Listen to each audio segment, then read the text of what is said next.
You've heard of the Slender Man, but have you heard of the tall, slender woman?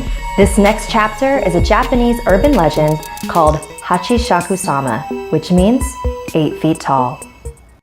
My grandparents lived in a small village in Japan.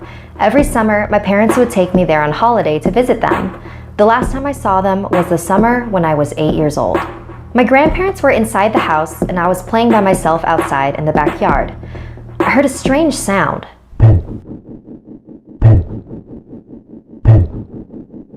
I didn't know what it was and it was hard to figure out where it was coming from. I was looking around, searching for the source of the noise, when I noticed something on top of the tall hedges that enclosed the backyard. It was a straw hat. It wasn't resting on the hedge, it was behind it. That's where the sound was coming from. Then the hat began to move. It stopped at a small gap in the hedge and I could see a face peering through. It was a woman, but the hedges were high, almost 8 feet tall. I was surprised at how tall the woman was. I wondered if she was wearing stilts or some sort of huge high-heeled shoes. Then, a split second later, she walked off and the strange noise disappeared with her, fading into the distance. Confused, I got up and ran back into the house. My grandparents were in the kitchen drinking tea. I sat down at the table and told my grandparents what I had seen. They weren't really paying attention to me until I mentioned that distinctive sound. They both froze. Grandma's eyes grew wide and she covered her mouth with her hand. Grandpa's face became very serious and he grabbed me by the arm. "This is very important," he said, very intensely. "How tall was she?" "As tall as the garden hedge." "Where was she standing? When did this happen? What did you do? Did she see you?" I tried to answer all his questions as best as I could. He rushed out to the hallway and made a phone call. I couldn't hear what he was saying, but after he hung up, he walked out the door. "Grandma, what's going on?" "There is something dangerous abducting children in this area," she said. "We call it Hachishakusama. It takes on the appearance of an extremely tall woman and says, in a deep voice. A long time ago, it was captured by monks and they managed to confine it in a ruined building on the outskirts of the village. They trapped it using 4 jizo, small religious statues that they placed at the north, south, east, and west of the ruins so that it could not escape. But somehow, it did. The last time it appeared was 15 years ago. My grandmother said that anyone who saw it was destined to die within a few days. It all sounded so crazy. I wasn't sure what to believe.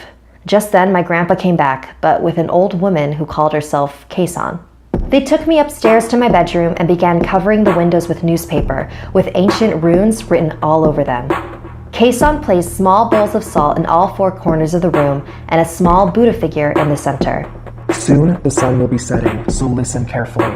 You must stay in this room until 7:30 tomorrow morning. Do not open this door for any reason." She placed a bucket in my hands. "Not even to use the restroom." My grandparents and Keisan left the room and I locked the door after them. I couldn't believe what was happening. Was I really going to die in a few days? I turned on the TV to try to take my mind off everything and eventually fell asleep. I was awakened around 1 a.m. by a tapping sound on the window. "It's probably just a tree or something," I told myself. Then came a knock on the door and I heard my grandpa's voice. "Are you okay in there? If you're scared, I can come keep you company." Hearing his voice was such a relief that without thinking, I rushed over to the door. But something didn't feel right. I looked at the bowls of salt in the room. All 4 of them had turned black. And then I heard the sound again. The tapping on the window continued. I knelt in front of the Buddha and began to pray. I was so terrified and caught up in my chanting that I didn't realize the sounds had stopped. I checked my watch. It was 7:30 a.m. Carefully, I opened the door and ran to my grandparents. We all got in a van and headed straight for the airport.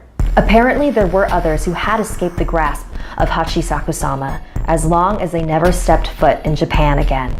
So 2 years ago, when my grandpa got sick, he refused to let me visit him. He even left strict instructions in his will to not let me attend his funeral. I couldn't believe that this creature prevented me from saying goodbye to him. So when my grandma called a few days ago to tell me she had been diagnosed with cancer, I wasn't going to let her stop me from visiting. It's been 10 years, Grandma, and nothing has happened to me. We don't even know if this thing is real. I'm not going to let it stop me from seeing you. If you say so, dear. I love you, Grandma. I'll see you soon.